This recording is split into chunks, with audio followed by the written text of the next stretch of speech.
திரைப்படத்தை கிராமத்துக்கு எடுத்துக்கொண்டு போன ஒரு இயக்குனர் இமயம், அதுல மாற்று கருத்தே இல்லை. தமிழ்நாட்டினுடைய தெற்கு பகுதியில பெண் குழந்தை பிறந்தால் நீங்க கள்ளிப்பாலை ஊற்றி கொள்வதும் தமிழருடைய வழக்கம். பாரதி ராஜா அவருடைய தாயார் பேர் கருத்தம்மா. கருத்தம்மான்னு ஒரு படமே. ஆமா, கருத்தம்மா படம் மறக்க முடியுமா? கள்ளிப்பாலை குழந்தைகளுக்கு ஊற்றி கொள்வதை விழிப்புணர்வுக்காக எடுக்கப்பட்ட படம். இது போன்ற பல படங்களை தந்தவர் பாரதி ராஜா. ஆனா இதில் ஒரு பெரிய வருத்தம் என்னன்னா, பல உதவியாளர்களை இயக்குனராக்கினார். அவருடைய மகனை எம்ஜிஆர் மரணத்தின் பிடியில் இருக்கிற பொழுது அம்பிகா, ராதா, சரசாமா 3 பேரும் போய் எம்ஜிஆர் காலை கட்டி பிடிச்சி அழுகிறாங்க. இந்த சேட்டா எங்களுக்கு எவிஎம் ஸ்டுடியோ போய் போல ஒரு ஸ்டுடியோ ஆக்கித்தான். அப்ப எம்ஜிஆர் என்ன பண்றாரு, ஏஆர்எஸ் கார்டன் அருகிலேயே பாரதி ராஜாவுக்கு 5 ஏக்கர் இடம் 99 வருஷத்துக்கு அடையார் ஆனந்த பவனுக்கு லீஸு கொடுத்து. பாரதி ராஜா தான் தயாரிப்பாளர்களை இல்லாமல் படம் எடுக்க வழிகாட்டி. ஃபர்ஸ்ட் காப்பி 1 கோடி கொடுத்து ஃபர்ஸ்ட் காப்பி கொடுத்தேன். தயாரிப்பாளருடைய கம்பெனி, தயாரிப்பாளருடைய மேனேஜர், இப்படி ஒரு குழுவே தேவையில்லை. பாரதி ராஜா மீது இன்னொரு புகார், என் இனிய தமிழ் மக்களே என்று சொல்லுகிற பாரதி ராஜா ஒரு தமிழச்சியும் அறிமுகப்படுத்தவில்லைன்னு ஒரு புகார். நேர்களுக்கு வணக்கம். நிகழ்ச்சியில் சிறப்பு விருந்தினராக மூத்த பத்திரிகையாளர், அரசு விமர்சகர் திரு தமிழா பாண்டியன் இணைந்திருக்கிறார். பேசலாம். வணக்கம் சார், எப்படி இருக்கீங்க? எங்க சேனலுக்கு இது முதல் இன்டர்வியூ. நம்ம பல பேட்டி பல இடத்துல பேசியிருப்போம், பட் நம்ம ஆடியன்ஸ்க்கு உங்களுடைய முதல் இன்டர்வியூ. முதல்லயே நெகட்டிவான விஷயம் இல்லை, அவருடைய ஹிஸ்டரி உங்களுக்கு இவ்வளோ ஆண்டு காலத்துல கண்டிப்பா தெரிஞ்சிருக்கும். அப்படிங்கிறதுனால பாரதி ராஜா அவர்கள் உண்மையாலுமே காலையில செய்தியில பார்க்கும்போது செய்தியில வருது, பாரதி ராஜா நல்ல உடல் நலத்தோடு, பூர்ண உடல் நலத்தோடு இருக்காரு, அவர் பத்தி வரக்கூடிய செய்திகளை நம்ப வேண்டாம் அப்படின்னு நியூஸ் சேனல்ஸ்ல செய்திகள் வருது.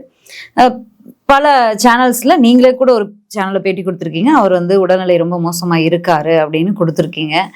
எது உண்மைன்னு நம்ம எடுத்துக்கிறது, நீங்க சொல்லுங்க எங்களுக்கு.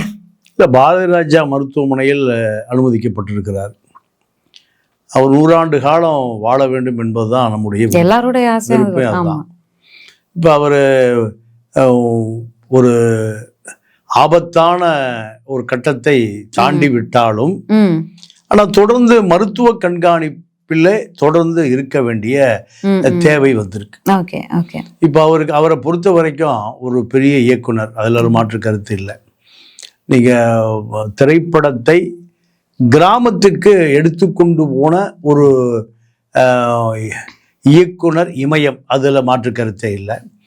நீங்கள் அதே போல் தேனி பக்கம் இல்லை, தமிழ்நாட்டினுடைய தெற்கு பகுதியில் பெண் குழந்தை பிறந்தால் நீங்கள் கள்ளிப்பாலை ஊற்றி கொள்வதும், நெல்லை பச்சை குழந்தையினுடைய தொண்டையில் போட்டு மூச்சை நிறுத்தி கொள்வதும் தமிழருடைய வழக்கம். நீங்கள் இந்த பாண்டிச்சேரியில் நான் ஒரு மருத்துவமனைக்கு போயிருந்தேன். செவிலியர்கள் அத்தனை ஒரு 10 பேரை பார்த்தேன். 10 பேரும் 3 அடிக்கு மேலே இல்லை, 3 அடி தான். 3 அடி இப்போ அதாவது நர்ஸு. அப்போ நான் நறுங்கி போய் ரொம்ப, அப்போ நான் அவரோட கேட்கும்போது ஒருவர் சொன்னார், பாண்டிச்சேரியில் ஒரு 50 வருடங்களுக்கு முன்பு வறுமையில் ஒரு வீட்டில் ஆண் குழந்தைகளுக்கு மட்டும்தான் உணவு, பெண் குழந்தைகளுக்கு உணவு கொடுப்பதே இல்லை. இவ்வளவு வறுமை என்ன காரணம்னா, ஆண் குழந்தைகள் தான் அந்த குடும்பத்தினுடைய சுமையை சுமப்பான், பெண் குழந்தைகள் சுமப்பதில்லை. பெண் குழந்தைக்கு அந்த குடும்பமே பெரிய சுமையாக மாற வேண்டும். ஏன்னா கல்யாணம், கச்சேரி, நகை, இப்படியான. அப்போ பாரதி ராஜா அவருடைய தாயார் பேர் கருத்தம்மா. கருத்தம்மான்னு ஒரு படமே. கருத்தம்மா படம் மறக்க முடியுமா? அப்போ கள்ளிப்பாலை குழந்தைகளுக்கு ஊற்றி கொள்வதை விழிப்புணர்வுக்காக எடுக்கப்பட்ட படம். அதுல பெரியார்தாஸ் எனக்கு நெருங்கிய நண்பர், அவர் அதில் நடிச்சிருப்பார். அப்போ இது போன்ற படங்கள், பல படங்களை தந்தவர் பாரதி ராஜா. ஆனா இதில் ஒரு பெரிய வருத்தம் என்னன்னா, பல உதவியாளர்களை இயக்குனராக்கினார். அவருடைய மகனை நடிகராக ஆசைப்பட்டார். நடிகராகவோ இயக்குனராகவோ திரைப்படத்துறையில் இப்போ கங்கை அமரன் இருக்கான, கங்கை அமரோட 2 பசங்களும் திரைப்படத்துறையில பெரிய அளவுல நிற்கிறாங்க. எஸ்ஐசி தன்னுடைய மகனை முதலமைச்சர் வேட்பாளர் வரை கொண்டு வந்துட்டாரு. இப்படி பல பேரை நம்ம தொடர்ந்து சொல்லலாம். இளையராஜாவுடைய பசங்கள்லாம் பெரிய இசை டாப்ல இருக்கு. ஆமா, அப்ப இப்படியெல்லாம் இருக்கு. அதே போல ஏஆர் ரஹ்மானுடைய தந்தையாரும் ஒரு பெரிய இசையமைப்பாளர் தான். அவர் இந்து வன்னியர், இவர் முஸ்லிமா முகமதியரா மாறிட்டார். இப்படி இந்த குடும்பத்திலிருந்து பல பேர் பெரிய அளவில் சோபித்திருக்கிறார்.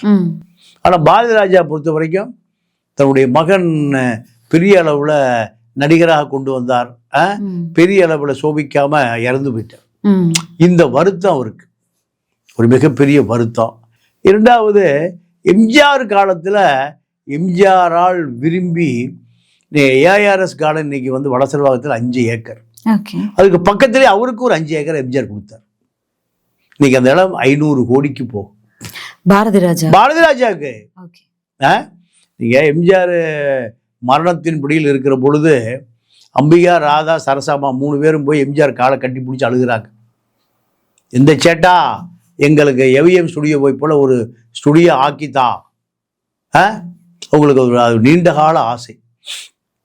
அப்போ எம்ஜிஆர் என்ன பண்ணுறாரு, அது ஏஆர்எஸ் கார்டன் இப்போ இருக்கு, நம்ம பேசிட்டு இருக்கிற அலுவலகத்தினே எதிர்த்து மாதிரி ஏஆர்எஸ் கார்டன் 5 ஏக்கர்.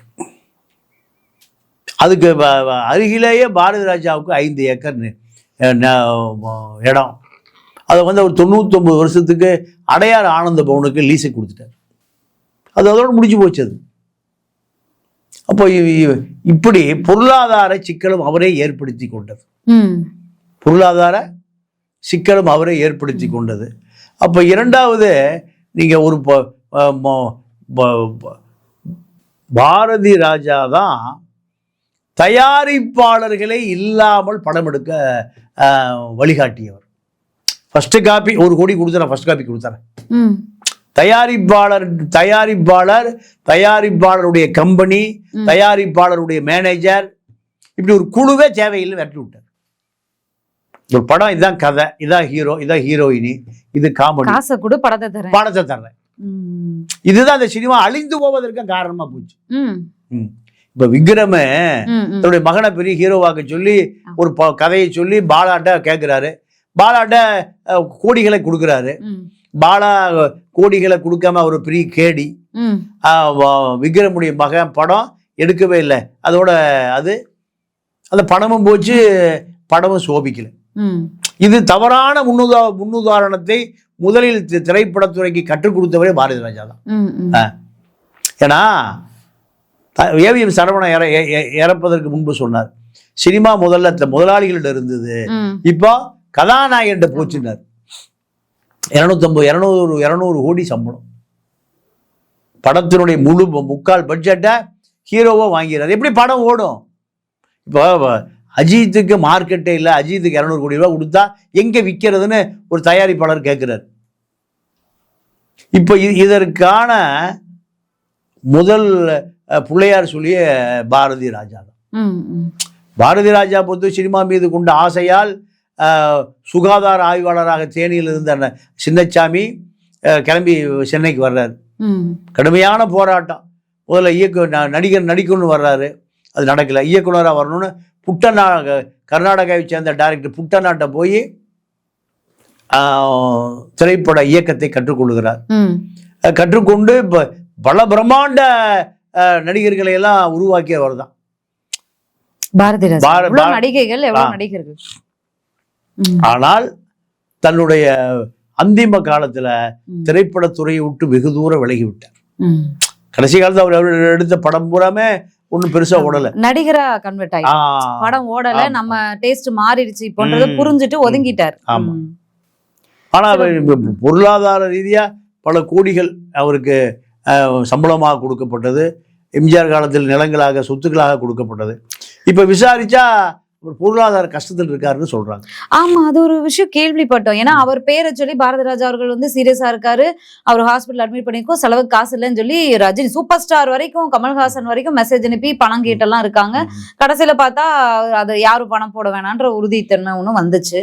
ஏன் அவர் வந்து இவ்வளோ ஒரு இயக்குனர் இமயம் அவ்வளோ உச்சத்துல இருந்து ஏன் இன்னைக்கு வந்து இவ்வளோ ஃபினான்ஷியலா ஸ்ட்ரகிள் இருக்காரு?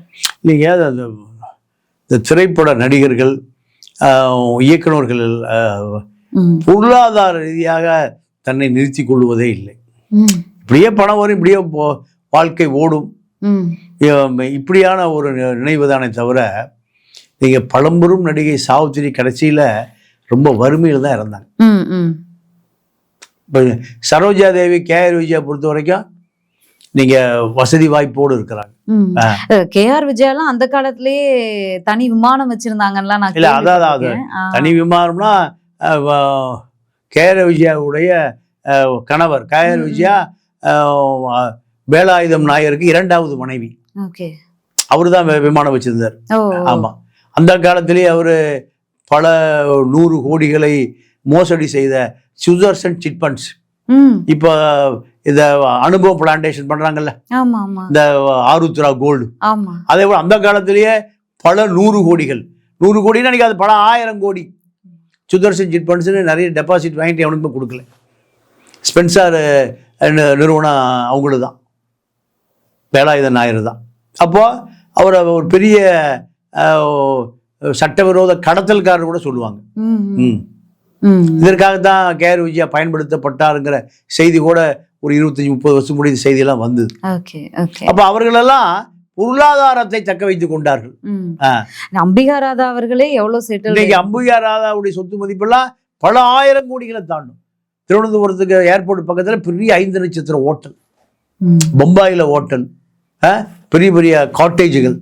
இன்னைக்கு இவர்களுக்கெல்லாம் நீங்க எம்ஜிஆருடைய முகவரி கூட இப்ப இல்லை.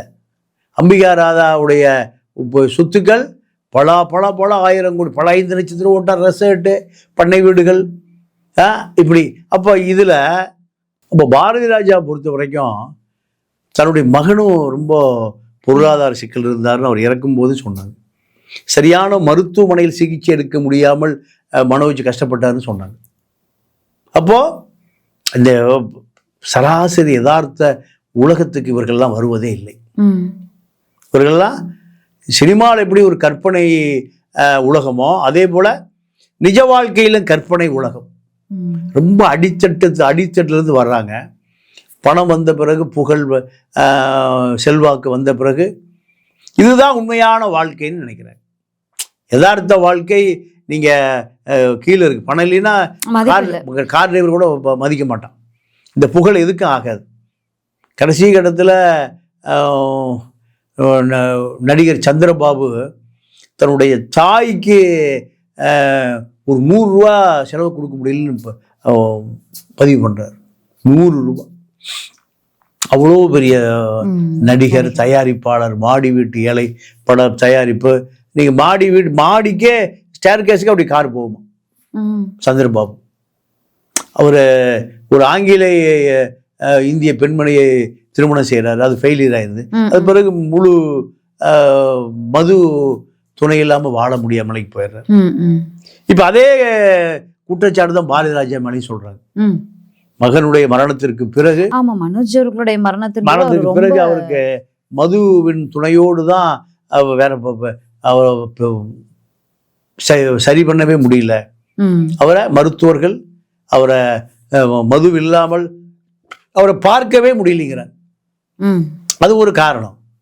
நீங்க வயதான பிறகு மதுவினுடைய தாக்கத்தை உடல் ஏற்றுக்கொள்ள, கல்லீரல் கணையம் சீக்கிரம் செயலிழந்து போயிடும். அதுதான் பல பேருடைய மரணத்தை. மனோஜ் அவர்களுடைய அந்த மரணத்திற்கு முன்பே வந்து அவர் கைத்தாங்களா தான் அவரை வந்து கூட்டிட்டு வரணும். ஈவன் அது ஒரு 1 இயருக்கு முன்னாடி எல்லாம் வந்து பெட்லயே இருந்த வீட்லயே வந்து ஒரு மினி ஹாஸ்பிட்டல் செட்டப்ல வச்சு பேசிக்கான ஒரு பெட் ரெஸ்ட்ல இருக்கிற மாதிரி அவர் இருந்தாரு. அதற்கு பிறகு அவர் நடிக்கிற சில படம் வந்தாரு. அதுக்கு பிறகுதான் இந்த மனோஜ் அவர்களுடைய மரணம் நிகழ்ந்துருது. அதற்கு பிறகு அவர் வந்து திரும்பவும் மது இந்த மாதிரி. இது உங்களுக்கு திரைப்படத்துறையை சார்ந்தவர்கள் மனோ ரீதியா அவர்கள் தயார்படுத்த முடியாது. மது தான் இன்னைக்கு திரைப்படத்துறையில் மது என்பது நம்ம சாப்பிட்ற பிஸ்லரி வாட்டரை போல. அப்போ அது அவர்களுக்கு ஒரு ஆணாகட்டும் பெண்ணாகட்டும் அது சாதாரண விஷயம். பாரதி ராஜா மீது இன்னொரு புகார் இருக்கு. என் இனிய தமிழ் மக்களே என்று சொல்லுகிற பாரதி ராஜா ஒரு தமிழச்சியும் அறிமுகப்படுத்தவில்லைன்னு ஒரு புகார் இருக்கு. பாரதி ராஜாவும் இளையராஜாவும் தமிழர்களை கண்டாலே பிடிக்காது. இன்னைக்கு பாடகி பூராமே சைலஜா, சித்ரா, இப்படி அத்தனையும் கேரளா இறக்கும் தமிழே எழுத படிக்க தெரியாத பெண்களைத்தான் இளையராஜா அறிமுகப்படுத்துவார். இளையராஜா நீங்க இப்போ இசைவாணி பலமுறை வாய்ப்பு கேட்டு போகுது. அதே போல புஷ்பவனம் குப்புசாமி தன் மனைவியோடு வாய்ப்பு கேட்டு இளையராஜா போறார் பலமுறை. ஆனா அவரு இவர்களை சந்திக்கவே மறுத்து விட்டார். சித்ரா, சைலஜா போன்ற கேரளத்து இறக்குமதிகள் தான் அவருக்கு வாய்ப்பு கொடுத்துருக்கு. அதே போல பாரதி ராஜாவும் முழுக்க தமிழரே அல்லாதவர்கள் தான். அம்பிகா, ராதிகா இலங்கை இறக்குமதி, ரஞ்சிதா ஆந்திரா இறக்குமதி, ரேவதி கேரளா இறக்குமதி, ரேகா கேரளா இறக்குமதி, இப்படித்தான். அப்ப ஏன் இனிய தமிழ் மக்களே என்பது வார்த்தைக்கு தான் வசனமா? படம் தான் உங்களுக்கு இனிய தமிழ் மக்களுக்கு, வாய்ப்பு இனிய தமிழ் மக்களுக்கு இல்லை. இந்த புகாரும் அவர் மீது இருக்கு. நீங்க அலைகள் ஓய்வதில்லை படம், அப்போ கல்லூரி மாணவர்கள் மாணவிகள் காதலிப்பதுதான் படம். பள்ளியிலே காதலிக்கலாம், அலைகள் ஓய்வதில்லை. கார்த்திக்கும் ராதாவும் பள்ளி மாணவர்கள் மாணவிகள் பள்ளி புத்தகத்தோடு காதலிக்கலாம். இப்படி ஒரு தமிழ் கலாச்சாரத்தை நீங்க சீரழித்தவர் என்ற குற்றச்சாட்டு அவர் மேல உண்டு. அலைகள் ஓய்வதில்லை படம். அப்ப அலைகள் ஓய்வதில்லை கார்த்திக்கு கதாநாயகி வேணும்னு தேடுறாரு, தமிழச்சிகளே கிடைக்கல. பறந்து எங்க போறாரு?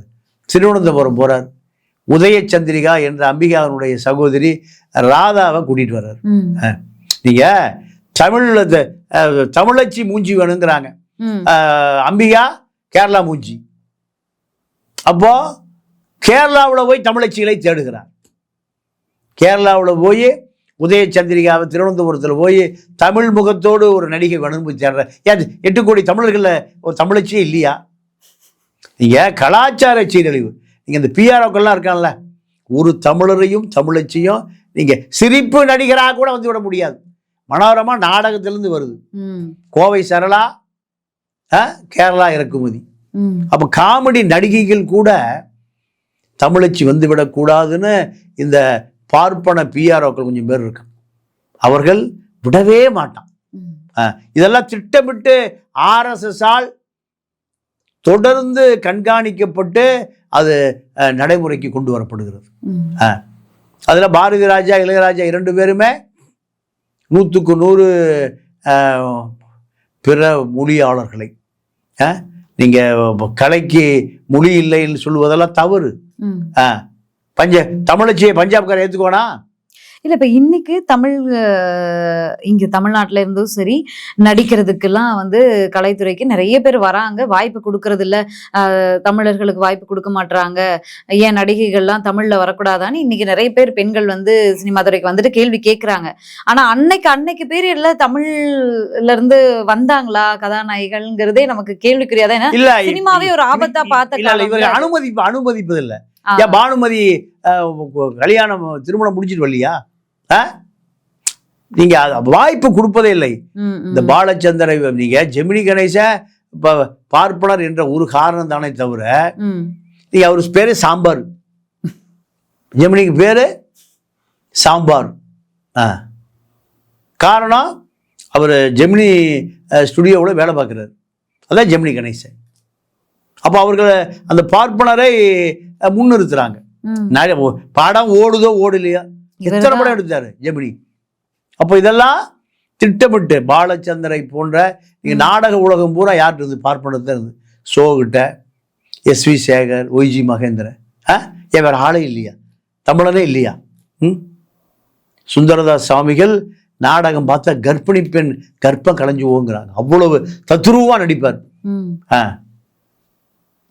அப்போ இந்த கலாச்சார தாக்குதல் இதுல பாரதி ராஜாவும் தமிழர்களுக்கு மாபெரும் துரோகம் செய்திருக்கிறார். என் இனிய தமிழ் மக்களே என்கிற அந்த வார்த்தை மட்டும்தான் தமிழர்களுக்கு சொந்தமானது. அவர் படத்தை தமிழர்களுக்கு போட்டு காட்டுறாரு. ஆனா நடிப்போ இசையோ கலாச்சாரமோ தமிழர்களது அல்ல. இதுதான் பாரதி ராஜாவுடைய ஒரு வரலாறு. அவருக்கு ஒரே மகன் தானா சார்? ஒரு மகன், ஒரு மகள். இல்ல இப்ப அவரோட யார் இருக்காங்க? யாருமே இல்லைங்கிற ஒரு கேள்வியும் ஒரு செய்தியும் உண்டு. மருத்துவமனையில அவர் மனைவியோ இல்ல அவங்க குடும்பத்தை சார்ந்த நபர்கள் யாரும் இல்லைங்கிற மாதிரி ஒரு செய்தி உண்டு.